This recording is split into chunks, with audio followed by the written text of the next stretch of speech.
almost 20 people have joined here. So today I'll start the class.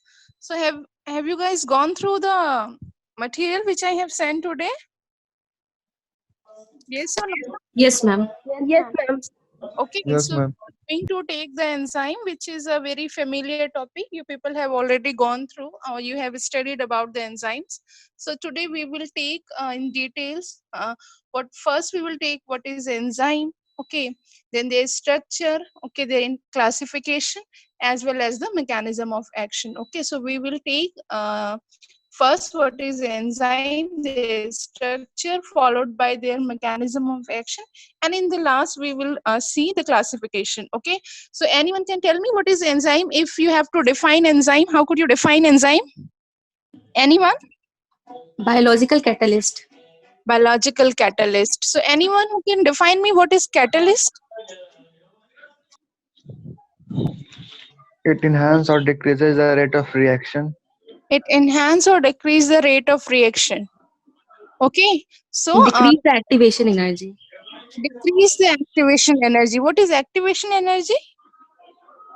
Minimum energy required for any reaction to occur. To start. Okay, Yes, ma'am. minimum energy is required for any reaction to start is a activation energy. Okay, so it means you people have you've gone through the material. Okay, so I'll take very first. Okay, then what is so before talking about now the very first thing is that why we are going to study enzymes. Okay, why it is an important topic and why we have to study the enzymes. So if I say this is a as you have seen on your screen, mm, the enzymes which are fundamental key to the life. Okay, so basically to sustain a life or for a life or a living cell, living individual, living animal, organism, if I'm talking about a living cell, then there will be two fundamental conditions for the life. The very first is the living thing must be able to self replicate.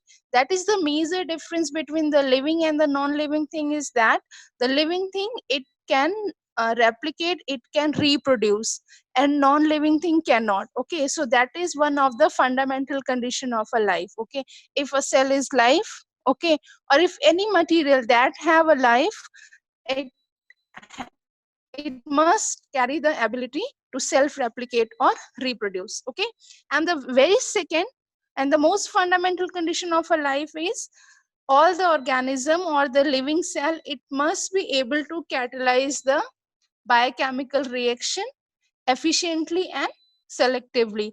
Means if you know there is a cell, so there will be so many process in the cell to sustain the life, to maintain the cell for the reproduction, for maintaining various physiological conditions or the reactions. Cell there is so many biological reaction continuously goes on. Okay, so all these reaction need to be continue in an efficient manner, and selective manner as well. Efficient manner, suppose if a cell required a glucose, okay, for what? A glucose breakdown, for what? For ATP. Okay, that ATP is required for some important vital activity of a organelle of the same cell. Okay, some other activity performing the other function of the same cell. So what happened? So and that ATP is required in some millisecond. Okay, so if the process is not efficient, what happened? A cell required a breakdown of a glucose or the ATP in the millisecond, but because this process is not efficient, so the ATP is produced in a cell after 1 or 10 minutes. Okay, so what will happen? So it will hamper the other reaction, biochemical reaction, which is occurring in the cell, that is required to maintain or support the life.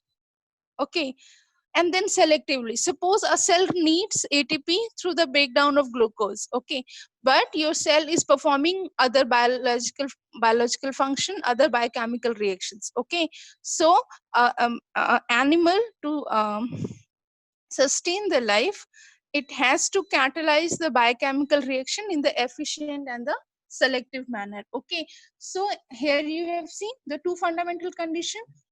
First is the ability to reproduce, okay, and second is to catalyze the biochemical reaction in the efficient and selective manner. Okay, and as Barkha told, the enzymes are biological catalyst. Okay, so these are the enzymes are the catalysts which actually perform the catalysis of several biochemical reaction which is required for the for sustainability of a life. Okay, so we'll see the enzyme or biological catalyst.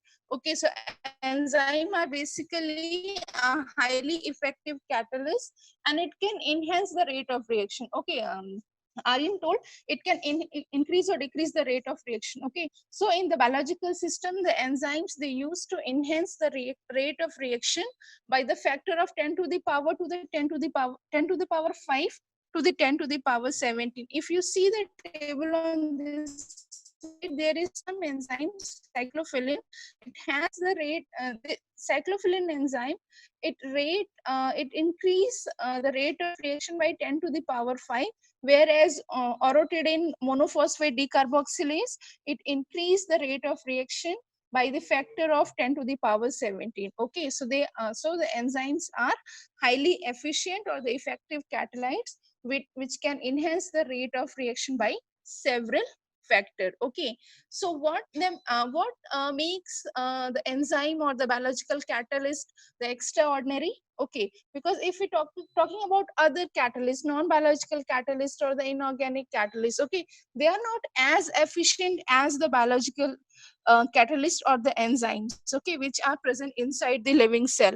The very first, they have the extraordinary catalytic power, means they can enhance the rate of reaction by several fold. Then a very important thing about the enzymes in the biological system is that they have a very high degree of specificity for their substrate. Okay, we will take all these terms, specificity, substrate, okay, in coming slides. So they have a high degree of specificity. High degree of specificity means if a particular enzyme is designed to convert the substrate S1 into the product P1, then it will always convert S1 into the P1. It won't convert S2 into the P2 or S3 into the P1 or S4 into the P2. Okay, so that is the specificity. A particular enzyme is specific for particular substrate, which results into a particular product. Then it accelerates the chemical reaction up several folds. Okay, it function in a aqueous solution, but in very mild condition of temperature and pH. Means the biological catalyst or the enzymes, they are extraordinary catalysts. Okay, they have a high degree of specificity. They accelerate the rate of reaction up to the several fold, but all these functions are always done under a optimum condition inside the cell. Optimum condition means in a particular temperature range and a particular pH range. Okay, so we'll see there are some of the other properties of the biological catalyst. These enzymes are the center of every biological process. Okay, means whatever the biochemical process occurring inside the living cell, the enzymes are the center because they actually catalyze the rate of reactions of all the biochemical process which are occurring inside the cell. Okay, they are not only catalyze the several biochemical reaction, actually they work in an organized sequence. Okay, they catalyze hundred or thousands of reactions stepwise. Okay, means if suppose if I'm talking about the glycolysis, okay, so or if I'm talking about the breakdown of food reserve into the ATP. So what will happen? Okay, first, if I'm talking about the animal cell, glycogen is the major food storage polysaccharide. So first, a group of enzymes, they degrade, they remove the glucose from the glycogen. Then this glucose undergoes the glycolysis where glucose is converted into the pyruvate. Then pyruvate goes to the TCA cycle in the form of acetyl coenzyme A. In the TCA cycle, through several intermediate, okay, there is several reduced NAD and FAD forms, and then it goes to the electron transport chain, and there the ATP formation occurs. So enzymes, they catalyze the biochemical process or the reaction, but they did all these in an organized sequence, in a stepwise sequence. Means it is fixed then which reaction has to become has to occur first, then second, and the third is a cascade like reactions they actually catalyze. It includes several reaction like as I have told, it degrades the nutrient molecule into the smaller energy molecules. It conserve and transform the chemical energy. It makes the biological macromolecules from simple precursors. Biological macromolecules like lipid, proteins, nucleic acid, carbohydrates. So basically, from smaller simple precursors, okay, large macromolecules in the cell the formation of these large macromolecules from smaller precursors are also catalyzed by the enzymes, okay, because they are the catalysts, so they are not altered or consumed during the reactions, okay. They only increase the rate of reaction, but they won't get consumed during the reaction. That's why they all are reusable. Means one enzyme can catalyze the several reaction. Means a one enzyme can convert a several substrate molecule into the products, okay. Is it clear? Yes, ma'am. Okay, so we'll go to the next. Now the, as I have told, if I'm talking about the enzyme, which is the biological catalyst. So what is catalyst? Catalyst basically a chemical that speed up the reaction but not used up in the reaction. So how it speed up the reaction or how it increase the rate of reaction? Simply by lowering the activation energy which is needed to start the reaction. And the second characteristic of the catalyst, it is not used up during the reaction, and it also unchanged after the reaction, okay. So now first we'll see some of the early research on the enzyme, okay. In 1850, the Louis Pasteur actually, he was the scientist who first concluded that the fermentation of the sugar into the alcohol by the yeast is catalyzed by some molecules or some entities which he termed as ferments, okay. So what Louis Pasteur says, he says in the yeast cell there are some compounds or biomolecules or some biological entities that cause the fermentation of sugar into the alcohol, and he given that bodies the name ferments, okay. And he also says that if they are outside the yeast cell, if those macromolecules or those entities, if they are get separated from the yeast cell, they will not uh, catalyze the reaction of fermentation from sugar to alcohol. According to Louis Pasteur, yes, there are something inside the yeast cell that catalyze the conversion of sugar to the alcohol, and if those molecules are removed from this cell, the yeast cell, then they cannot catalyze the fermentation process, okay. It means according to the Louis Pasteur, these enzymes cannot work outside, or these bodies cannot work outside the yeast cell. But in 1897 there is another scientist, okay, Edward Buckner, who actually discovered that the yeast extract, means the extract from the yeast cell or the biological component of the yeast cell, if it is taken out from the yeast cell, living yeast cell, it is still able to ferment the sugar into the alcohol, okay. So actually he proved that the fermentation process of the was promoted by the molecule that continue to function when removed from the cell. And for this this scientist got the Nobel Prize in 1907 in the chemistry for his work in the fermentation, okay. And then the scientist Kone actually named these ferments as a enzymes, okay. So this photograph is of Edward Buckner, who actually told that the yeast extract or the molecules of the yeast are able to ferment the sugar into the alcohol. Then these are the two renowned scientists who actually did the early breakthrough research in the enzymology. The number one is the James B. Sumner. He was the scientist who first crystallized the enzyme, okay. And the enzyme which he crystallized was the urease, and he was the scientist who postulated that all the enzymes are protein. And for this he also got the Nobel Prize in 1946. He shared this Nobel Prize with two other scientists also, and he says ki yes, the enzymes are protein. Then there is another scientist, okay, this JBS Haldane. He is actually the British Indian scientist. In last years of his career, around last 10 years of his career, this scientist was served in India. He joined the Indian Statistical Institute, Kolkata. He served there and he died in the Bhubaneswar actually. So he was a scientist who suggested that how the enzyme works. Okay, he told that the weak bonding interaction between the enzyme and the substrate might be used to catalyze the reaction. Okay, and he was the scientist who also write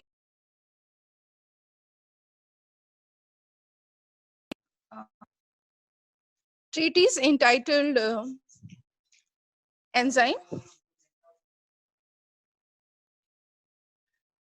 Okay, so these are some of the early research on the enzymes. Then the chemical nature of enzymes. Okay, if I'm talking about the chemical natures of enzyme, most enzymes are protein. Why I have used the term most enzymes are protein? Because there is a one category of exception. If we remove that exception, then we can say that all enzymes are protein. Okay, so what are those exception? Anyone? Ribozyme. Ribosome. Any example? Any example? Have you remembered the class of translation? Example of ribozyme. You all were present in the class translation, is it? I have given the clue. Ma'am, 23 is RNA something. 23S ribosomal RNA of major subunit of the ribosome, which act as a catalytic RNA. The enzyme is peptidyl transferase, is it? Okay, so if we remove that exception, the catalytic RNA molecules, ribozymes, all the enzymes are protein. Okay, so their catalytic activity, it depends on the integrity of their native protein conformation. If the protein is not in a appropriate conformation, it will not going to function properly. Okay, so the catalytic activity of a protein is based on the proper folding. Secondary, tertiary, quaternary level of folding actually confirms the catalytic activity of the enzyme. Okay, so if an enzyme get denatured or deassociated from its subunits, okay, or their folding is incorrect, or if it get unfold, its catalytic activity is usually lost. Okay, so these all level of structure, whether it is primary, secondary, tertiary or quaternary structure, they all are essential for the catalytic activity of the enzyme. And many enzymes required some non-protein components also. Okay, means basically the enzyme, the core enzyme is protein, but they also required, majority of the enzymes required some non-protein parts, okay, for their for their catalytic function. These non-protein parts, some are named as coenzymes, some are cofactors, some are prosthetic group.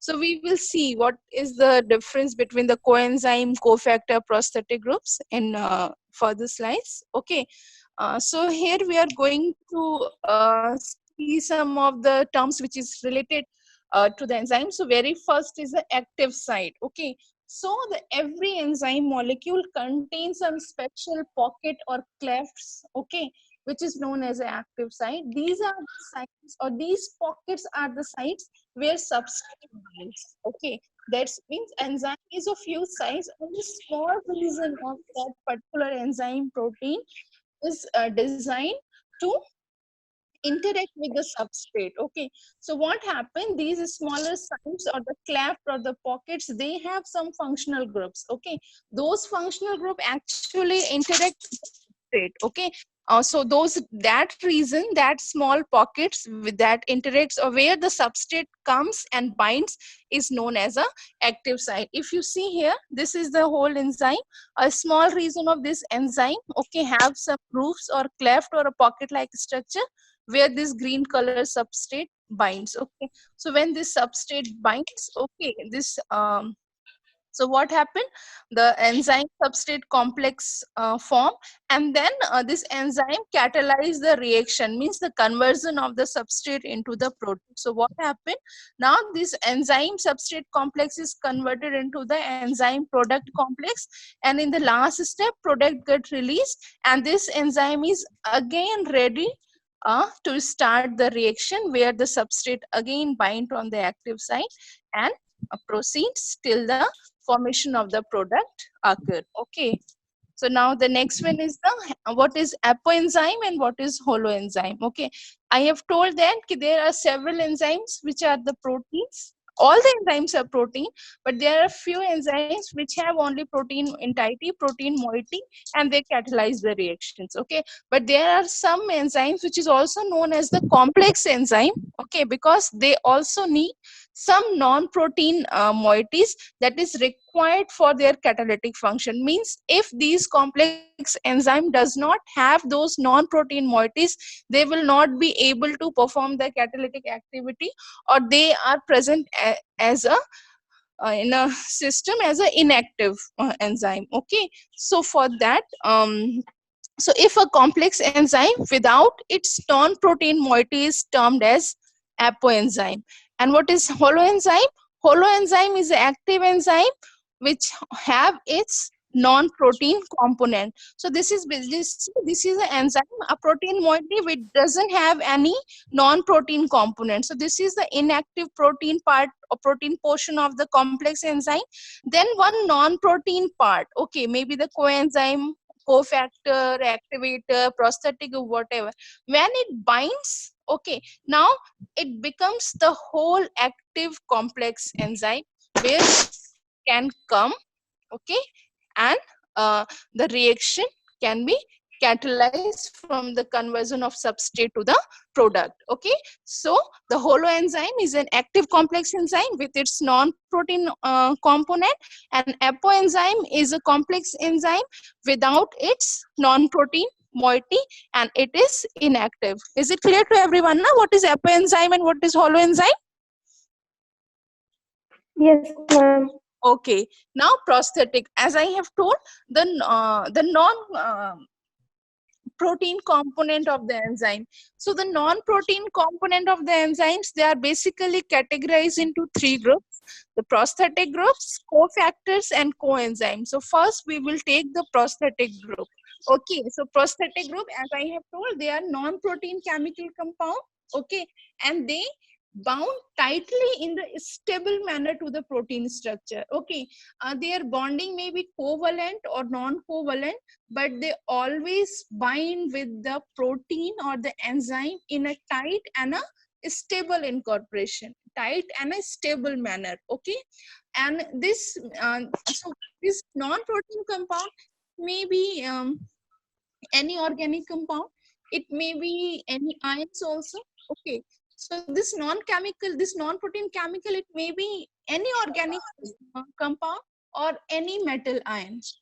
Okay, if any organic compound or any metal ion which is tightly uh, bound with the enzyme in a stable manner is known as a prosthetic group. So most of the metalloenzymes, okay, where the metal ions which is tightly bind to the enzyme in a stable manner are prosthetic group.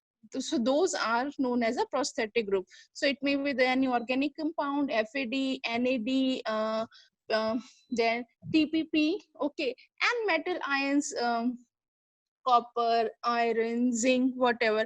If they are bind to the protein in a tight and a stable manner, then they are known as a prosthetic group.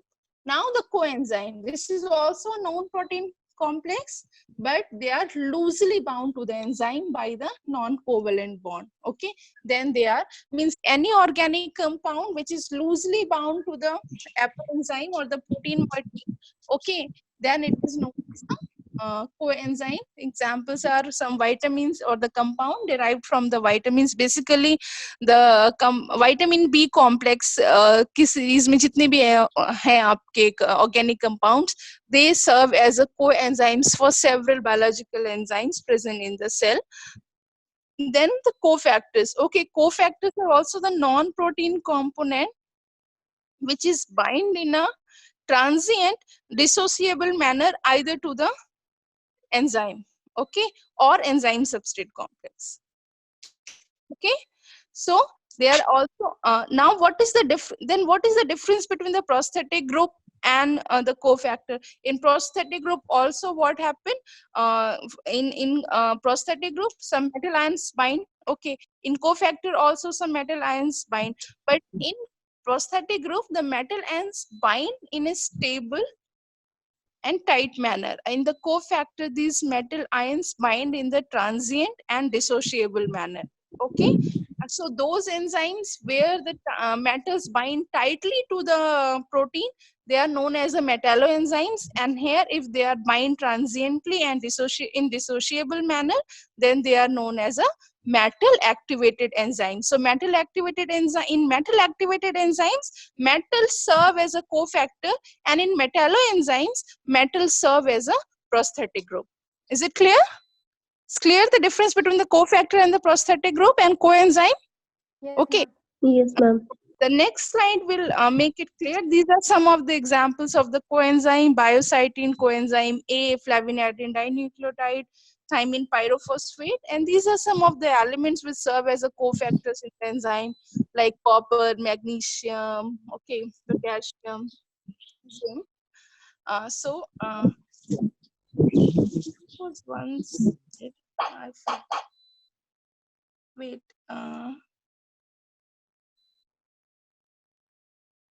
Okay, one slide is missing where I have made the means flow diagram. It's okay. Now this the one term, the enzyme specificity. Okay, the specificity is the ability of an enzyme to choose the exact substrate from group of a similar chemical molecule. Okay, what happened, as I have told, if an enzyme have some pocket or cleft which is known as an active site, okay, and that active site only accommodates the specific compound. Means if a particular enzyme is going to catalyze the conversion of glucose to pyruvate, okay, a conversion of glucose to glucose 6 phosphate, okay, so what happened, in that case it will only glucose will be able to bind on the enzyme active site, okay, not the similarly with molecules which are very similar in the structure, very similar in their chemical nature, okay, that is the specificity. Okay, means specificity is actually a molecular recognition mechanism, okay, and it operates through the structural and conformational complementarity between the enzyme and substrate. Means enzyme is complementary for a specific substrate for which it is designed, okay, so that is the specificity. Okay, it means a particular enzyme is is only bind with the particular substrate, and then it catalyze the reaction. Here you can see that if the substrate is if there is a conformational complementarity between the enzyme and substrate, then only it will bind tightly at at the active site and reaction occurs. If there is conformational asymmetry between the enzyme and the substrate, okay, this shape of substrate cannot fit in this active site, okay, so if there is asymmetry between the conformational asymmetry between the substrate and enzyme, it will not your substrate will not bind on the active site and reaction will not occur. Okay, now the next one is the what is the degree of enzyme specificity. So the enzyme have the varying degree of specificity for the substrate.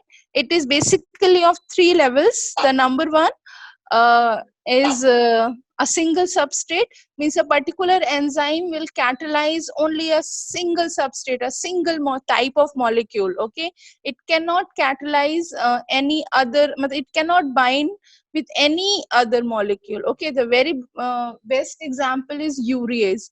It only catalyze the hydrolysis of urea, no any other compound, okay. Then another one is a group of similar substrate, okay. Group of similar substrate means this is the enzyme which catalyze a similar type of reactions. Okay, very good example is alcohol dehydrogenase. Okay, what happened? What alcohol dehydrogenase?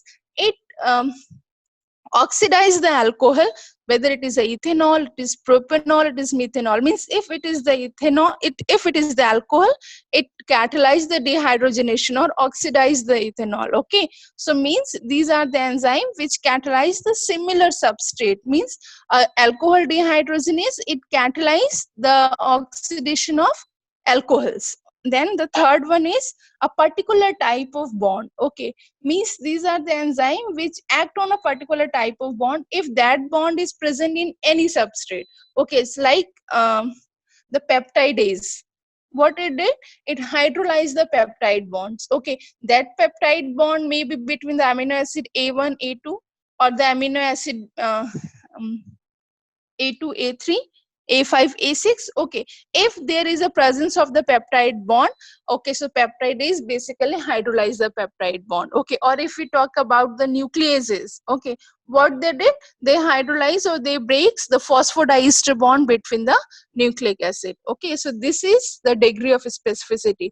There is three categories, and some enzymes which only act on a single type of substrate like urease, which act on the hydrolysis, which act only on urea. Okay, it catalyzes the hydrolysis of urea.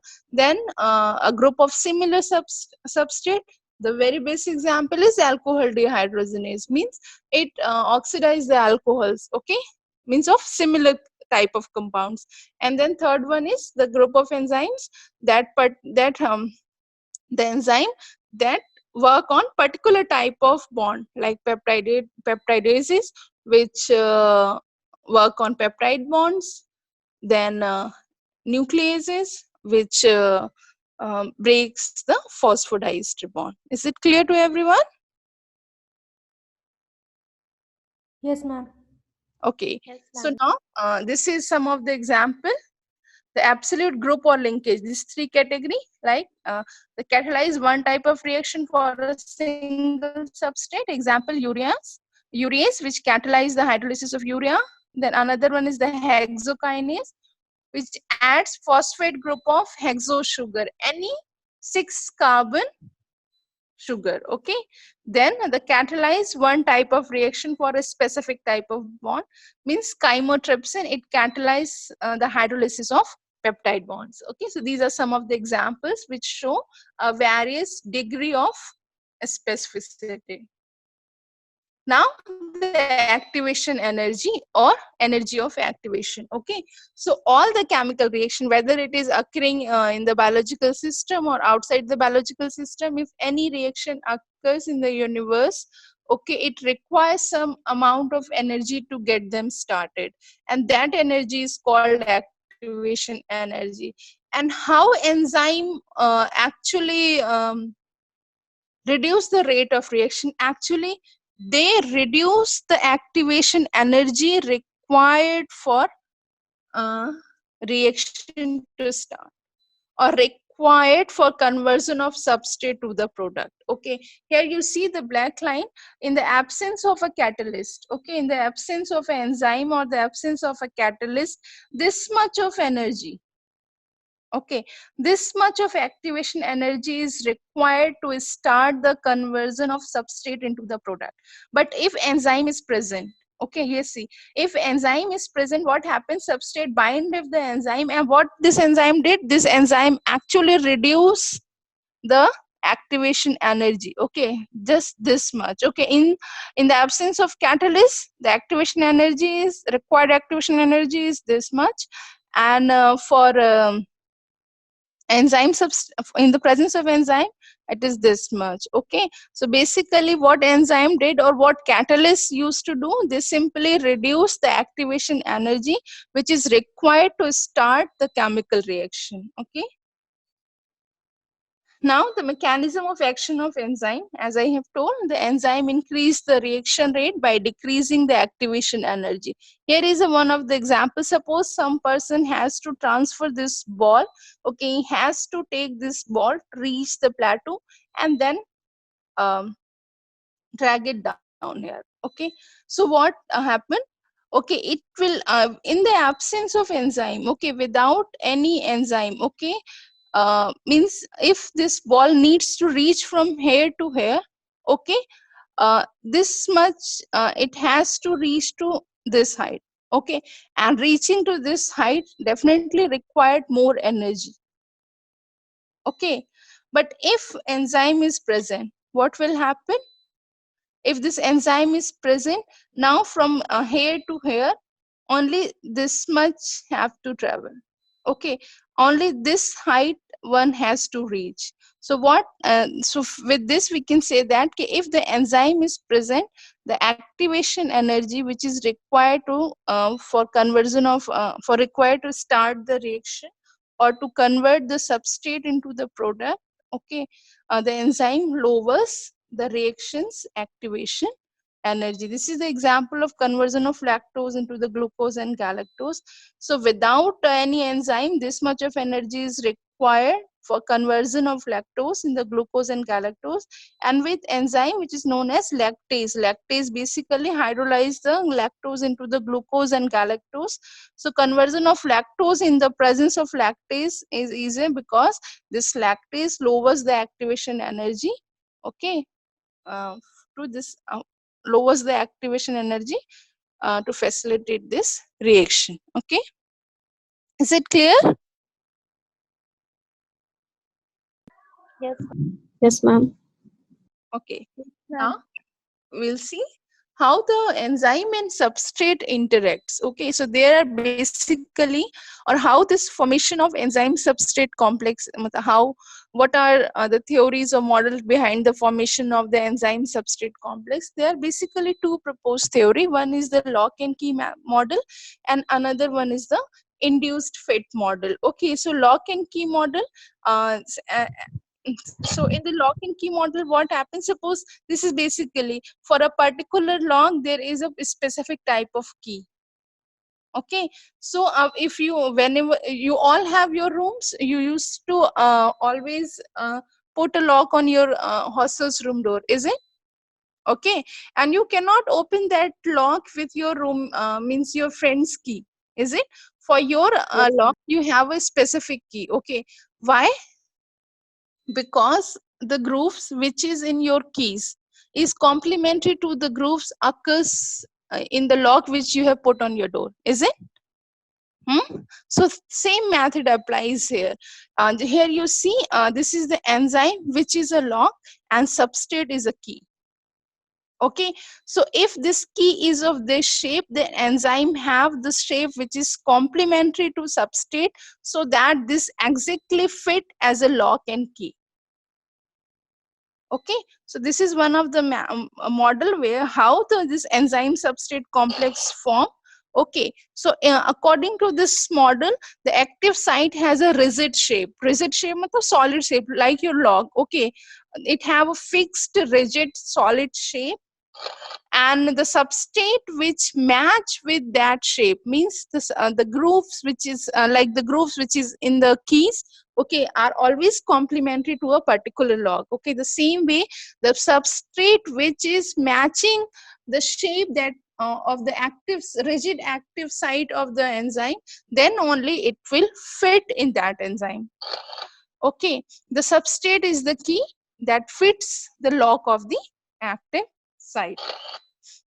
This is an older model and actually it does not work for all the enzymes, okay.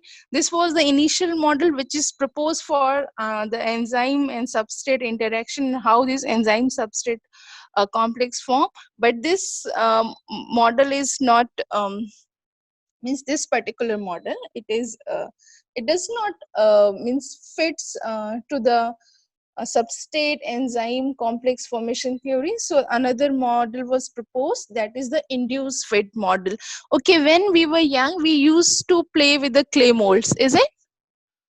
You people have played with the clay molds? कुछ मिट्टी से कुछ बनाया है, गीली मिट्टी से? छोटे थे तो कुछ बनाया है? Actually, छोड़े अब when at your college week, there was a clay modeling competition in the literary event, na? Okay. Yes, ma'am. So, who was the winner of clay model in your batch? कोई नहीं कोई nahi. It was grabbed ma'am by seniors No, only. ma'am. Ma'am Huh? Senior sir ना Okay, it was grabbed. Senior. Okay, you people have participated. Now I remember Ravish has made some model. Is it Ravish? Ravish Yes, is ma'am. So Yes, ma'am. yes. आवाज Ravish actually made some clay models. So what happened? That the clay is a soft. Okay, so you can mold it in any form. Is it? Hmm? So in the induced fit model assay is also like that. The enzyme is like a soft clay. Okay, so if a soft clay or its active site is like it can adjust with the substrate shapes. Okay, here you can see that here the shape is bit different to the substrate, but when substrate comes near the active site, this enzyme change its this induce the change in the shape of the active sites, and now the substrate fits in the enzyme. So that is the induced fit. Means this, when substrate comes, it induces the change in the conformation of the active sites, and that change occur in such a manner that this substrate fits exactly in here, and it forms the enzyme substrate complex. Okay, so it means the active site is flexible, not rigid. Okay, the shape of the enzyme, active site, substrate, they all adjust to maximize the fit, which improves the catalysis. Okay, there is a greater range of substrate specificity, and this model is more consistent with the wide range of enzyme, and this is the most acceptable model. Means the induced fit model is the most acceptable models, which defines the formation of the enzyme substrate complex or the interaction between the enzyme and the substrate. Okay, so here you see how does this enzyme substrate complex formation occurs. In this step 1, the enzymes and substrate combine to form a complex which is known as the ES complex. E stand for enzyme, S stand for substrate, ES stand for en- uh, enzyme substrate complex. So this is enzyme, this is a substrate, and this is enzyme substrate complex. Then step 2, an enzyme product complex. Okay, so here this is the enzyme substrate complex form. Okay, which is then there is a one transition state where what happened, this breakdown of bond between these two had broken, and then products this, then there is a formation of the enzyme product complex, enzyme substrate complex. Then there is a transition state where the catalysis reaction occurs, is actually the breakdown of these two molecules. Okay, of the breakdown of the bond between these two, and then the enzyme product complex form in the next slide. From this enzyme product complex, the product get released and enzyme is again ready to start the another set of reaction. Okay,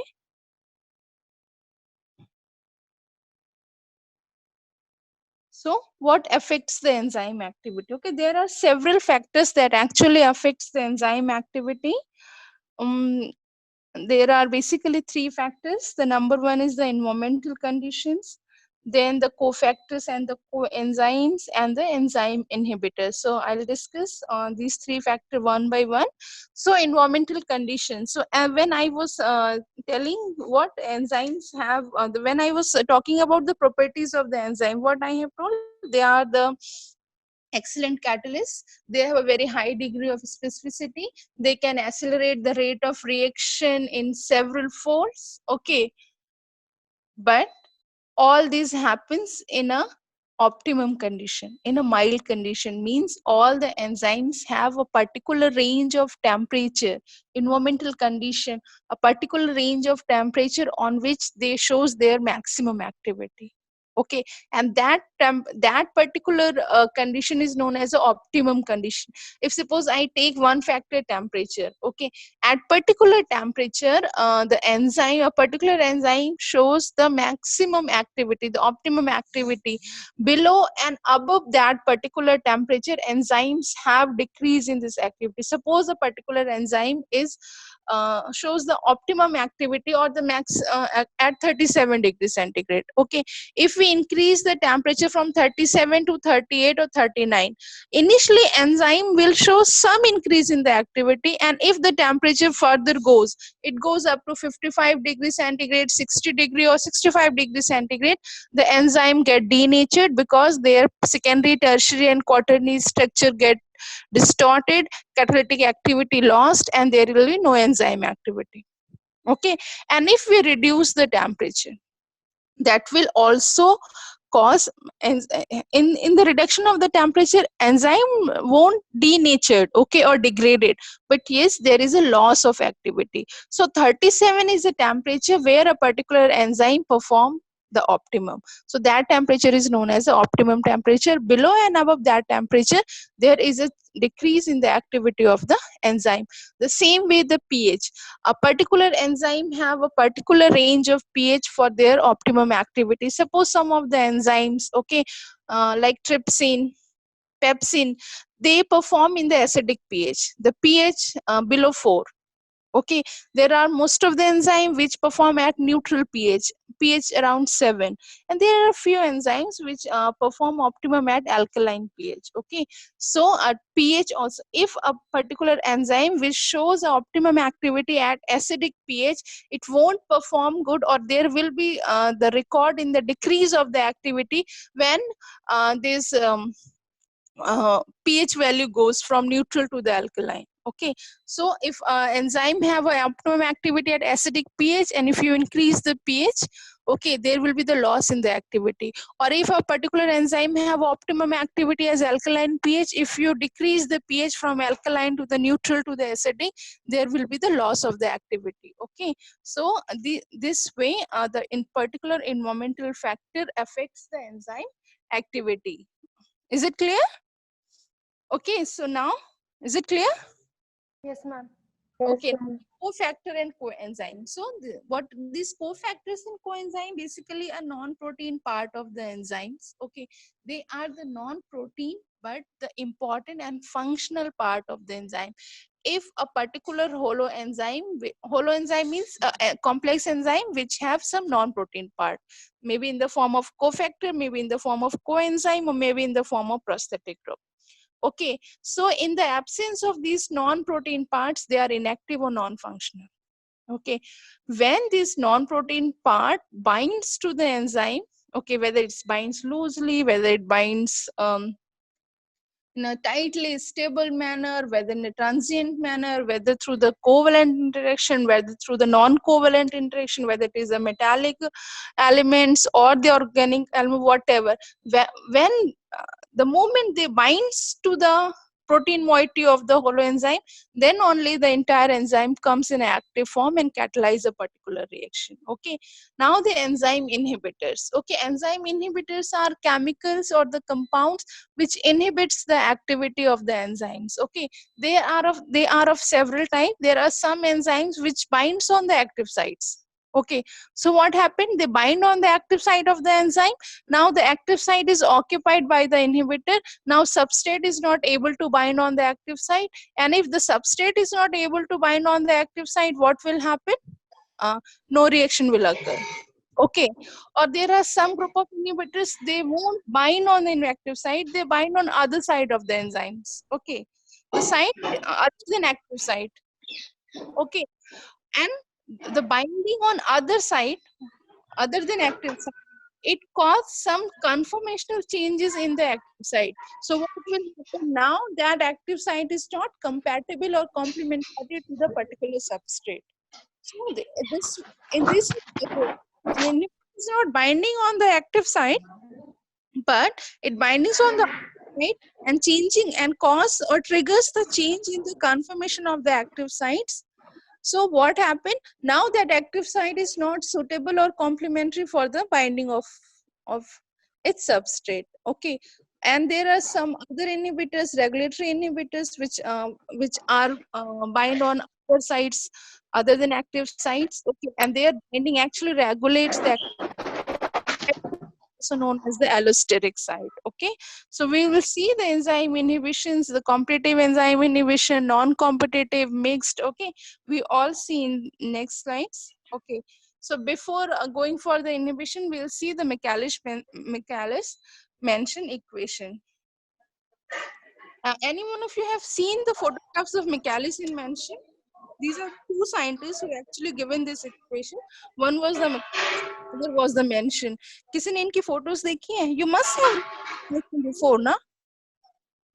Is it? अच्छा, anyone can do this? Both are the female or male scientist? Both are female, both are male, one female. Anyone? So today's assignment, Google the Michaelis scientist. Okay? Then see their photographs, how those great scientists looks.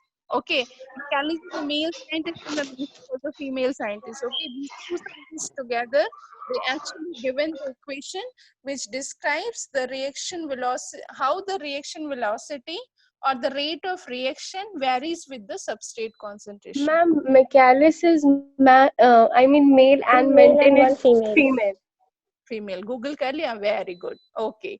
So Michaelis mention equation, it actually describes how the reaction rate or the reaction velocity varies with the substrate concentration. Okay, and they have given this equation which is known as a Michaelis mention equation, where V is the initial velocity. Okay, is equal to V max substrate is divided by substrate plus Km, where Km is the Michaelis constant. Okay, and Km is equal to the substrate concentration at which the reaction rate is half for its maximum value. Means a substrate concentration where the rate of reaction reaches to its the max. Okay, so this is the Michaelis-Menten curve, which is basically इस curve को क्या बोलते हैं? What is the name of this type of curve? Anyone? This is a rectangular hyperbola. Okay, so this is the Michaelis-Menten rectangular hyperbola. Here, this is on this axis there is a initial velocity, and here the substrate concentration in the millimolar, and here the initial reaction velocity or the rate of reaction is the micromolar per minute. Okay, so this is the curve. Okay, the substrate concentration at which the rate of reaction is half of its max is known as a Km. Okay, in reality, in living cell, in the actual condition, no enzyme actually reach the Vmax. Okay, it always reach somewhere near the Vmax, but they never enzyme never any reaction never goes to Vmax. Okay, it reaches somewhere Vmax, but so Km is basically the substrate concentration. Okay, at which the velocity or the rate of reaction is half of the max velocity. So now another term very familiar to the turnover number, okay, of an enzyme. This turnover number is equivalent to the number of substrate molecule converted to a product in a given unit of time on a single enzyme molecule. Okay, when the enzyme is saturated with the substrate, means it is a number. Suppose in a particular 1 second, how many substrate molecules are converted into a product when the enzyme site is saturated with the substrate. Okay, in this table there are some of the enzymes, their turnover numbers are given, means in 1 second how much molecule they convert. Here see the catalase, just see the turnover number. Okay, and then there are some another examples, okay, with the turnover number. Now the enzyme inhibitors, they are basically reduce or block the enzyme activity. They are of two types. One is the reversible enzyme inhibitors, and second one is the irreversible enzyme inhibitors. Reversible inhibitors means they bind to the enzyme in the reversible manner. Okay, reversible manner means if they are bind, they end the reaction, but if there is a change in the condition, that may be in any form. Suppose if increase in a substrate concentration, that also cause the removal of the inhibitors, or any other condition if we change. So what happened? The inhibitor get removed from the enzyme. Okay, that is the reversible inhibitors. Okay, then the irreversible inhibitor means they bind to the enzyme permanently. They are also known as the suicide inhibitors. Okay, what happened? Because of the binding of the irreversible inhibitor, they permanently inactivate the enzyme. The enzyme activity is distorted. Okay, that's why they are known as the suicide inhibitors. Okay, so we will see some of the categories under the reversible inhibitors. The very first one is the competitive inhibitors. Okay, so competitive inhibitors, what as the name suggests, competitive. Okay, so actually these are the inhibitors which have a very similar structure. Okay, or they have a close similarity with the substrate of particular enzyme. So because they are very similar in the chemical nature, very similar in the structure, in the appearance, so what because they are very similar, they compete with the substrate for binding on active site of the enzyme. Okay, very similar in the structure. So what happened if the inhibitor bind? What happened now? The active site of the enzyme get blocked. Now substrate cannot bind. So this inhibitor basically prevent the binding of the substrate to the enzyme. Okay. So, but if we increase the concentration of the substrate, okay, then what will happen? Then there will the probability of means formation of enzyme substrate complexes increase. So this is basically a kind of reversible type of inhibition. Okay. So in this inhibition, what happens basically, inhibitor have a similarity in structure, chemical nature with the substrate. So what it did, it basically compete with the substrate for binding at the active site. Okay, and in the presence of the competitive inhibitors, the Michaelis-Menten reaction also altered. So if there is a presence of the competitive inhibitor, okay, what will happen? The Km will increase. Alpha K means apparent Km. Okay, the value will increase, but there will be no effect on max. Okay, this is happen. Just see the substrate and inhibitors, they both have a similarity, a level of some level of similarity in their structure. So what happened, the enzyme can also bind with the substrate, it can also bind with the inhibitor. If it binds to the substrate, it leads to the product formation. If it binds to the inhibitors, the reaction get inhibited.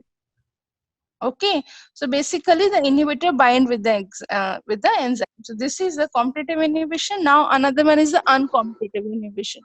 Means here the inhibitor bind to the enzyme, but not at the active site. They bind the site which is distinct from the active site.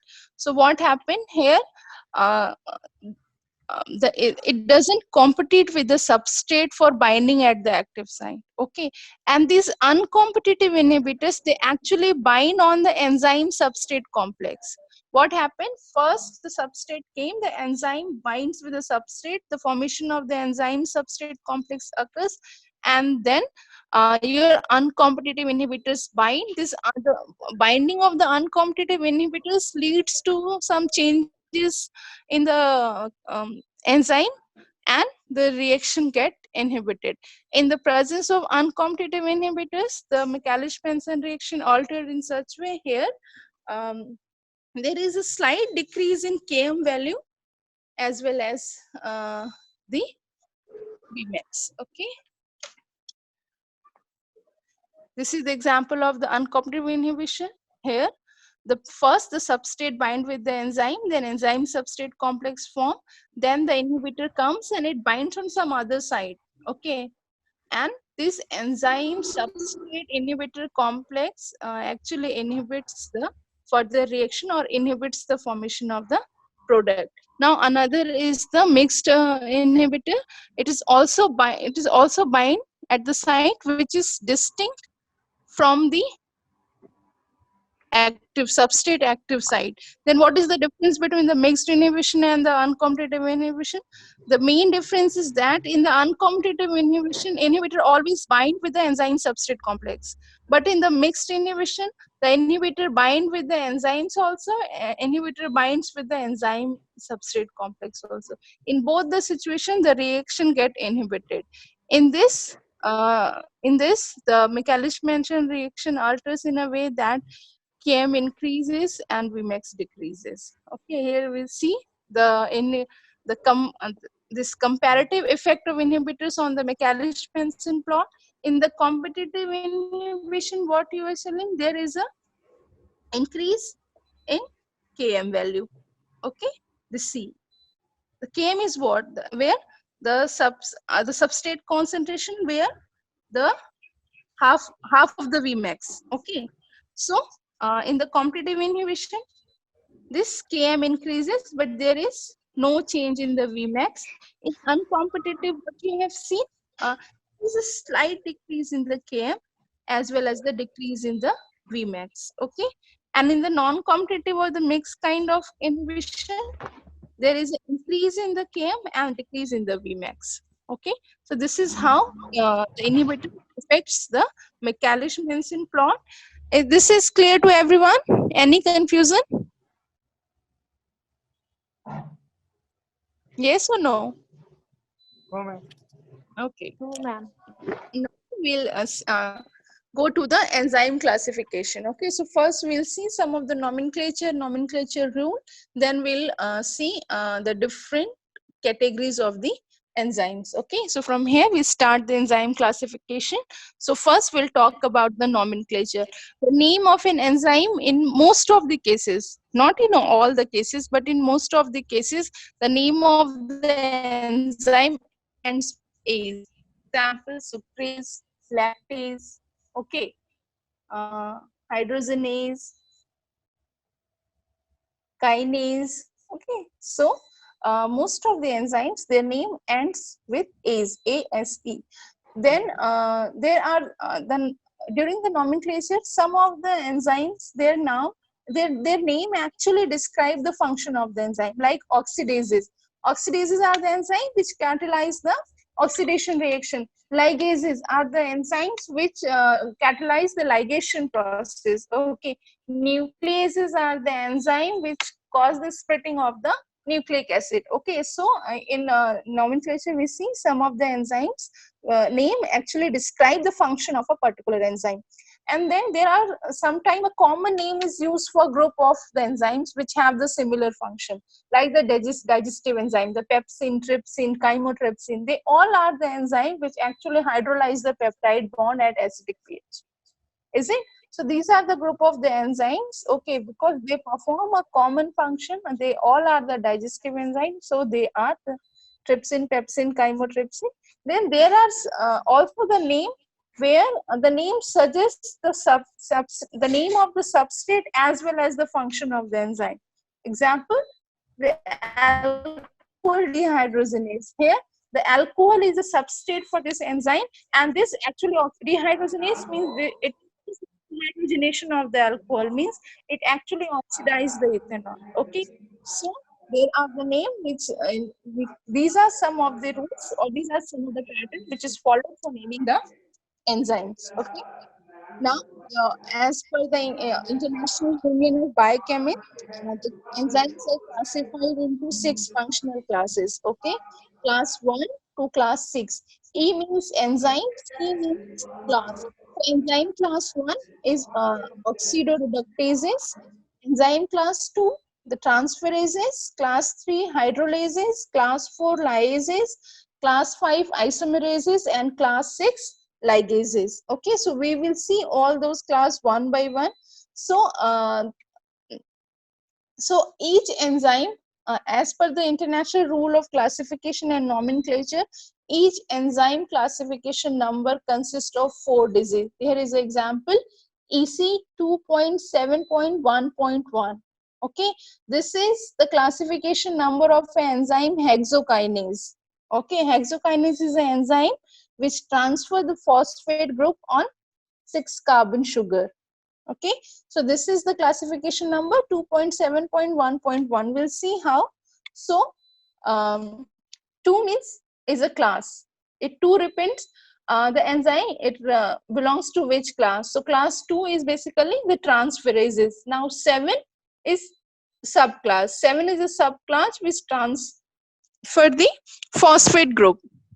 Then 1 is the subclass where the alcohol is phosphate acceptor, means the phosphate is transferred on the OH alcohol group. Okay, and last one is the specific name of the enzyme hexokinase. Okay, so this is this is how this enzyme classification numbers consist of. The very first number is a class number, followed by the subclass, then the subclass, and last digit or the 4th digit is the specific name of a enzyme. Okay, so here you see the hexokinase, because it has a number 2 because this is a transferases. It transfer the phosphate group here, no, this phosphate group at this position. That's why it is 1. Then the phosphate group is accepted on the alcohol. That's why it is 1. And last one is the hexokinase. Is a specific name of the enzyme. Okay. Now the different classes. The number 1 is the oxidoreductase, number 2 transferase, and number 3 hydrolase. Okay. So here you can see that the oxidoreductase, as the name suggests, they catalyze the oxidation reduction reaction. Okay, so basically what is the function? Their function is whether oxidation or the reduction or removal of the 2 hydrogen from the double bond. So their typical subclasses are oxidases, reductases, dehydrogenases. Okay, and alcohol dehydrogenase is one of the example of the oxidoreductase. Then second one is the transferases. So there are basically 2 subclasses under the transferases. Subclass 1 is the transaminases. Subclass 2 is the kinases. So transaminases transfer amino groups and kinases transfers the phosphate group. So alkaline transaminase is one of the example. Then hexose kinase or pyruvate kinase is the another example. Then hydrolases is an enzyme which catalyze the hydrolysis reaction. There is basically 3 subclasses: peptidases, lipases, and amylases. Peptidases hydrolyze peptide bond, lipases hydrolyze ester bonds in the lipid, and amylases hydrolyze the 1,4 glycosidic bonds in the starch or amylose. Okay. Then the 4th class lyases, basically the addition of a group to a double bond or removal of a group from a double bond without hydrolysis or oxidation. There is basically 3 subclasses: decarboxylases, dehydrases, and deaminases. Decarboxylases remove carbon dioxide, dehydrases remove water, and deaminases remove ammonia. Okay, pyruvate decarboxylase is one of the example of lyases. Now the 5th one is the class 5th is isomerase, which is basically the arrangement of atoms to form its isomers. Okay, so there is basically 2 subclasses: isomerase and epimerases. Isomerases convert cis to transform, and epimerases converts D to L isoforms. Okay, so malate isomerase is one of the example of isomerases. Now the 6th class is ligases, basically bonding of molecules using ATP energy. There is 2 categories or 2 subclasses: synthetases and carboxylases. Synthetases means combines molecule, carboxylases which adds carbon dioxide. So these are the broad 6 categories of the enzymes. Okay, so this was about the enzymes. So any queries, any question? No question, nothing? Okay, so once again, you people go through the entire material, okay? And if you have any questions, then we'll discuss in the next class, okay?